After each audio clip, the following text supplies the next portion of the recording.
Salut et bienvenue dans cette nouvelle vidéo avec Fabrice où je vais décortiquer son programme d'entraînement qui est donc autour de sa préparation générale.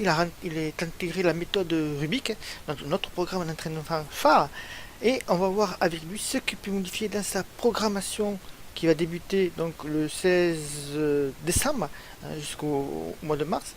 Et nous allons voir ensemble donc les erreurs qu'il peut avoir commis, les choses à modifier.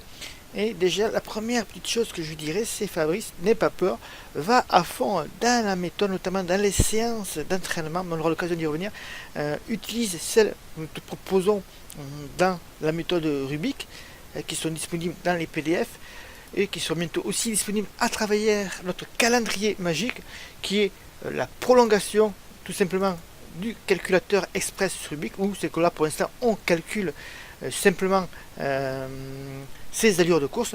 Après bien sûr tout dépend à quel moment tu regardes cette vidéo et à quel moment tu es dans la méthode Rubik, mais tu auras peut-être déjà carrément le calendrier magique, où c'est que tu auras juste à rentrer tes séances d'entraînement et ton ressenti, et tout va s'afficher sous forme de diagramme et de camembert également. Donc on va attaquer donc sa préparation générale. On va voir déjà ce qui peut modifier et changer.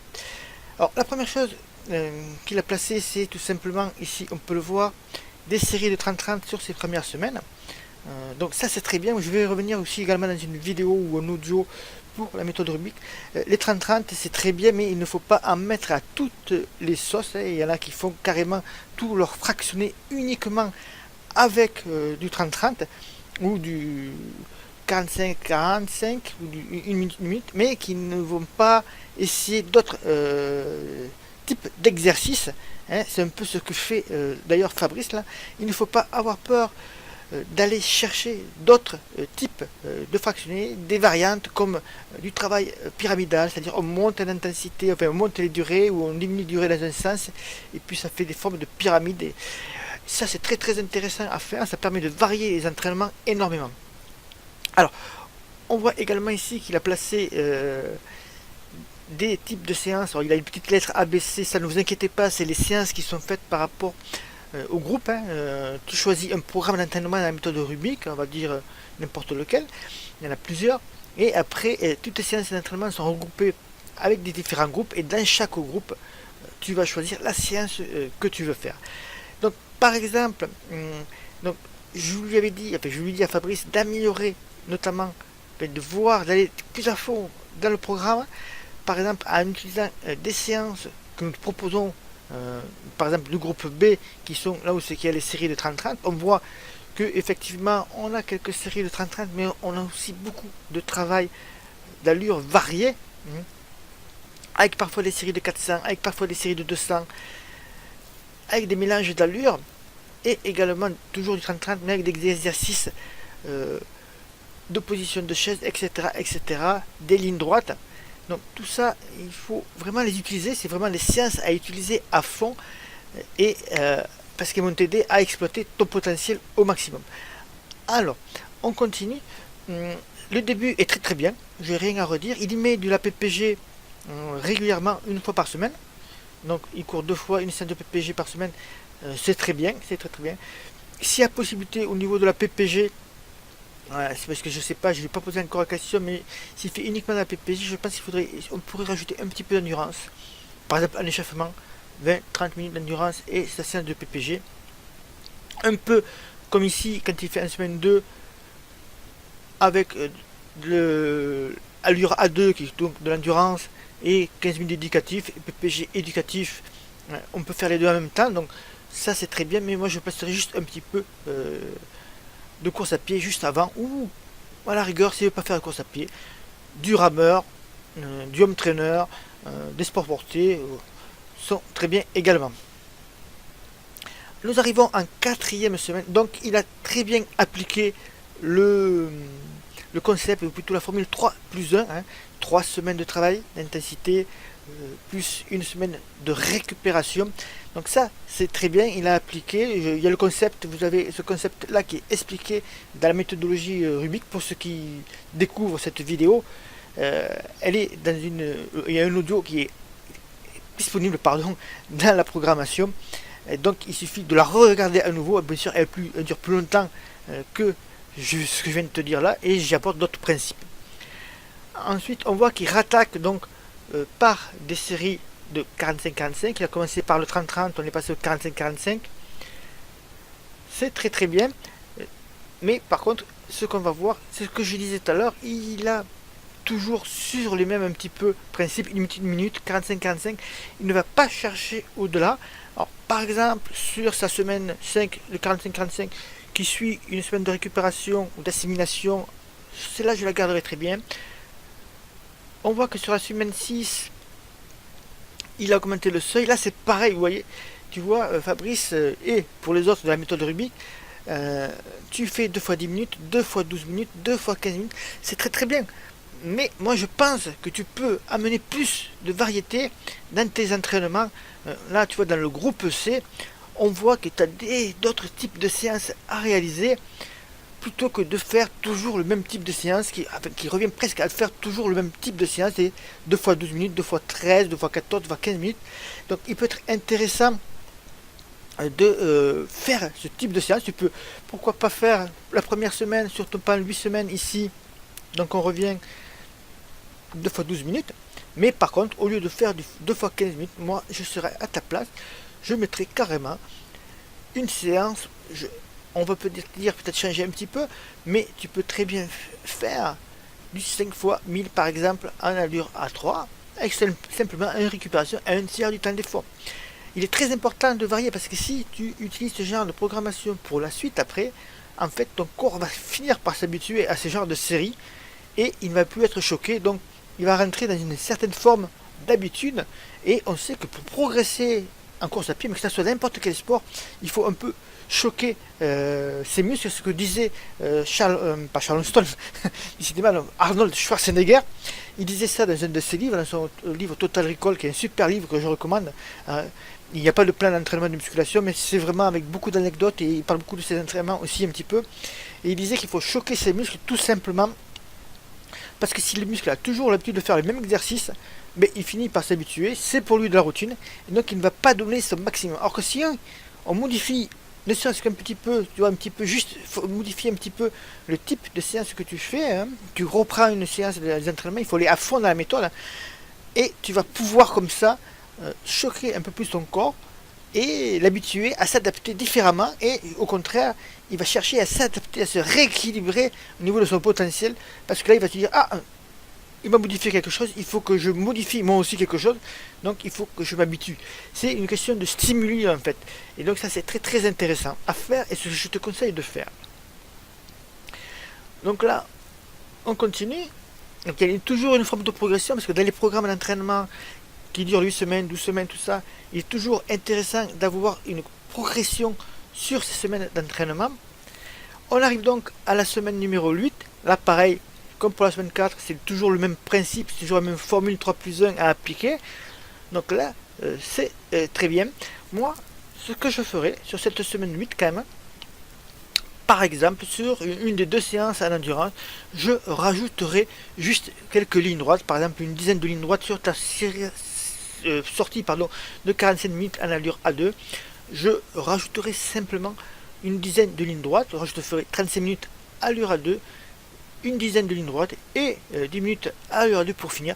Tout simplement, les lignes droites, ça te permet un petit rappel, pas de vitesse parce que ce sont des allures progressives, c'est pas des sprints, les lignes droites, mais juste un petit peu de rappel au niveau, pas forcément d'intensité, mais de la coordination musculaire, et ça va permettre de travailler ta technique, tout ça, et ça fait un petit rappel qui est sympa à faire, et que tu peux placer justement à ce niveau-là, où c'est que tu es là pour récupérer également. Allez, on passe en semaine 9, et c'est là que ça commence à se gâter. Alors, semaine 9, on fait un peu le travail de côte, très bien. Là, tu peux t'inspirer par contre une séance pour commencer, oui, de 8 x 45. Moi, si c'est ta première séance de côte à la reprise, on va dire, moi j'aurais fait du 30 secondes de reprise, 30 secondes de descente, plutôt que 8,45, parce que 8,45, 45 secondes en côte, sur ta première séance de côte, ça peut faire beaucoup. Bien que on soit dans une semaine de juste après une semaine de récupération, donc en principe tu auras bien récupéré, c'est jouable. Mais si tu vois que sur les premiers 45 secondes tu es complètement à la rue, n'hésite pas à descendre à 30 secondes. Nous voilà sur la séance de seuil C. Donc là, c'est là qu'il y a un petit peu un problème, c'est que tu fais marche arrière un petit peu. C'est-à-dire qu'on reprend ta séance 7, séance 7, tu étais à 2 fois 15 minutes et là tu replaces du 2 fois 12 minutes. Donc on peut dire que tu fais un petit peu marche arrière. Et si j'étais toi, moi j'ai simplement, toujours pareil dans ce groupe C de séances d'entraînement, donc là c'est un groupe C d'un des programmes, il va y avoir d'autres séances qui vont se rajouter bien sûr, je ne vais pas en mettre 100 000 non plus, mais il va y avoir d'autres séances qui vont être rajoutées.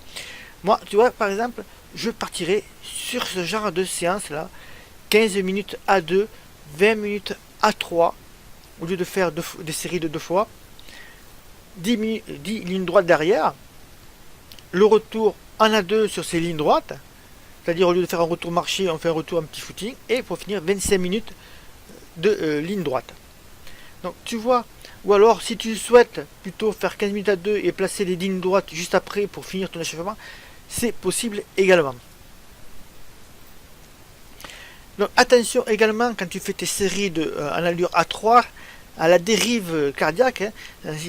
Au départ, sur tes premières minutes de A3, quel que soit ce que tu fais, tu peux très bien, alors on est plutôt sur la semaine 9 là, tu peux très bien, attention surtout au ton début, parce que la dérive cardiaque est très importante à prendre en compte, parce que en fait, c'est si tu te mets directement à ton allure A3 ou A4 selon les sensations, tu peut très bien, ça va vite augmenter, tu vas vite dépasser ton pourcentage que tu dois respecter dans cette zone là. Donc on peut accepter de démarrer sa séance dans les fins des fins de pourcentage de A2, les hauts pourcentages de A2 et les débuts de pourcentage A3. Tu verras que tu vas monter tout progressivement dans ton allure A3 par la suite. Ensuite, ce que j'ai à dire, ça c'est toujours pareil, on en revient au même problème, on reste dans des trucs très courts, alors qu'il y a vraiment des séances pour s'éclater. On peut très bien faire des séries de 400 mètres, mais aussi par exemple des séries qui enchaînent une série de 200 mètres en allure A4, allure A2 ensuite, allure A4 ensuite, allure A2, 400 mètres. Donc ça, ce sont des séries que tu peux faire et que moi je te conseille plutôt de faire que de toujours rester dans cette zone de 1 minute, 45-45, 30-30. Ça revient au même problème. Ici, en côte, toujours pareil. Donc, moi, si j'étais toi, je mettrais un peu plus de variété dans tes entraînements et j'irais piocher dans ces types d'entraînement, ces séances d'entraînement qui sont pas là pour faire belle, hein, c'est pas les lumières ou plutôt les boules de Noël. Donc il faut vraiment y aller à fond. Tu peux très bien, si tu es réfractaire un petit peu sur des séries un peu longues, je te conseille quand même de les faire. Ou pourquoi pas par exemple cette séance 20 minutes à 2 avec la programmation des A3, A4, A5, A2 à nouveau. Il faut pas avoir peur de monter en intensité. C'est comme ça que tu vas progresser sur tes 10 km, hein, parce que même si tu fais de l'allure, tu incorpores de l'allure A3, tu as aussi besoin de faire du travail à haute intensité, à allure A4, A5, et tu as besoin donc de monter en intensité. Donc ça c'est très important.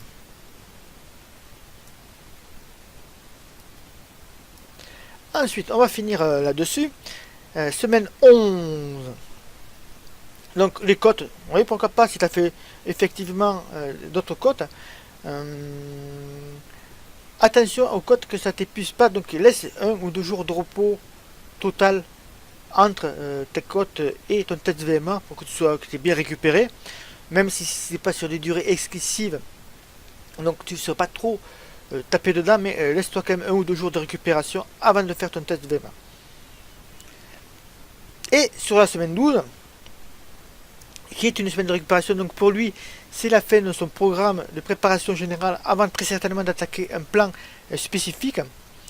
Sur ce que je ferai sur cette semaine 12, par contre, je ne ferai pas de PPG, je supprimerai la séance de PPG, mais je placerai 1 au moins un seul footing de récupération. Un seul footing de récupération, un petit footing simplement pour trottiner, 40-45 minutes, jusqu'à 1 heure, hein, jusqu'à 60 minutes. Tu fais juste un simple footing. Ce que tu peux faire également en semaine 4, si tu veux accentuer la récupération, parce qu'en fait, tu peux très bien, si tu veux avoir une assimilation encore plus meilleure, plus poussée, tu peux carrément faire sauter une séance d'endurance du groupe A de la semaine 4 et de la semaine 8 également. Mais ici, moi je placerai quand même une sortie en endurance, parce que ne rien faire sur toute une semaine, ça ne va pas te porter préjudice bien sûr, mais néanmoins, tu places une séance de footing, ça va te faire du bien, juste un petit footing tranquille, et ça fait partie de ta semaine de récupération, d'assimilation, avant de partir sur un autre programme d'entraînement. Donc voilà ce que j'avais à te dire, Fabrice, là-dessus, et pour tous les membres bien sûr de la méthode Rubik. Donc voilà, si tu as des questions, Fabrice, ou les membres de la méthode Rubik, alors tu peux me poser bien sûr toutes tes questions que tu souhaites, m'envoyer ta planification, bientôt prochainement avec notre carnet d'entraînement magique, tu vas pouvoir m'envoyer directement tout ton ressenti, ta programmation, tous tes tableaux, toutes tes statistiques directement en m'envoyant ce fichier. Donc voilà, si tu as des questions, tu me contactes, tu as toutes mes coordonnées dans ton espace privé pour la méthode Rubik. Quant à moi, je te retrouve dans une prochaine vidéo. Bye bye, bon run et à bientôt.